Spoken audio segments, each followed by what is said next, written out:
রোজার শুরুতেই সবকিছু প্রিপারেশন না হয়ে যায়। এখন প্রিপারেশন নিয়েছি পেঁয়াজুর জন্য। যদিও ভিডিওটা অনেক আগেই করেছি, কিন্তু এডিট করে দেওয়ার সময় পাচ্ছিলাম না।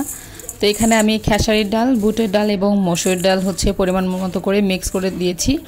মসুর ডাল এখন দিচ্ছি। তো এইভাবে 3টা ডাল আমি এখানে দিয়েছি। এইভাবে 3-4টা ডাল মিক্স করে দিলে পেঁয়াজুটা মজা হয়।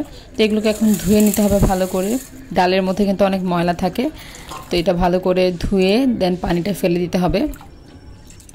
তো এইভাবে আমি অনেকগুলো একসাথে বানিয়ে রাখি, যেন প্রতিদিন এটা করতে না হয়। প্রতিদিন ডেলি করলে কিন্তু ভালো, বাট ব্যস্ততার কারণে সময় পাওয়া যায় না, যার কারণে একসাথে অনেকগুলো করে রাখি। 10-15 রোজা পর্যন্ত চলে যায়। তো এইভাবে করে রাখলে সুবিধা হয়। ব্লেন্ড করে তারপরে হালকা লবণ দিয়ে ফ্রিজে রেখে দেব।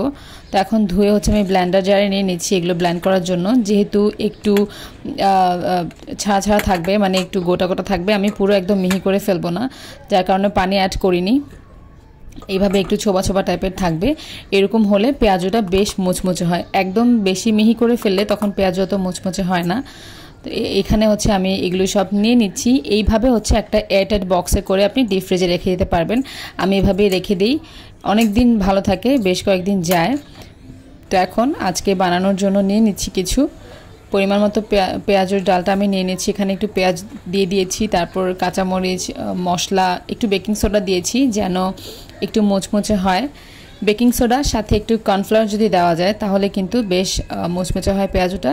এখানে আমি একটু চালের গুঁড়ো অ্যাড করেছি আর সামান্য কর্নফ্লাওয়ার দিয়েছি, আর এখানে সামান্য বিট লবণ দিচ্ছি, জাস্ট স্বাদের একটু পার্থক্য আনার জন্য, দ্যাটস ইট। কিন্তু কর্নফ্লাওয়ার এবং চালের গুঁড়োটা দিলে পেঁয়াজুটা অনেকটা মুচমুচে হয়।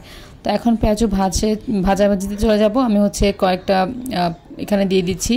এরকম ছড়ানো প্যানে পেঁয়াজুটা মুচমুচে হয়, তবে এইখানে বেগুনিটা খুব বেশি একটা ফুলতে চায় না, তেলটা অনেক বেশি দিতে হয়।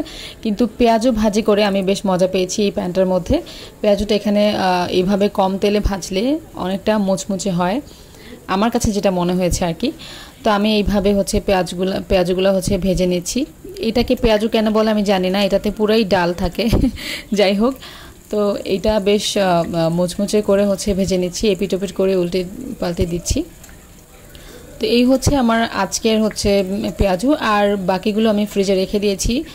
প্রতিদিন অল্প অল্প করে নামিয়ে 1 ঘন্টা আগে নামিয়ে রাখলেই হয়, পরিমাণ মতো নেওয়া যায়। তো পুরো অনেক দিন, 10-15 দিন চলে যায়। এরকম করে প্রতি রোজাই করা হয়, যেহেতু ব্যস্ত থাকতে হয় বাচ্চাদেরকে নিয়ে। ডেলি করা আসলে সম্ভব না। কিছু কাজ এরকম আগিয়ে রাখলে তখন কাজ করতে সহজ হয়ে যায়। তো আমার পেঁয়াজু ভাজা হয়ে গেছে, একদম গোল্ডেন কালার হয়ে গেছে, খুবই মুচমুচে হয়েছে পেঁয়াজুটা। খেতে বেশ ভালো লাগে, অনেকক্ষণ পর্যন্ত মুচমুচে থাকে। ভিডিও ভালো লাগলে লাইক, কমেন্ট, শেয়ার করে দিবেন।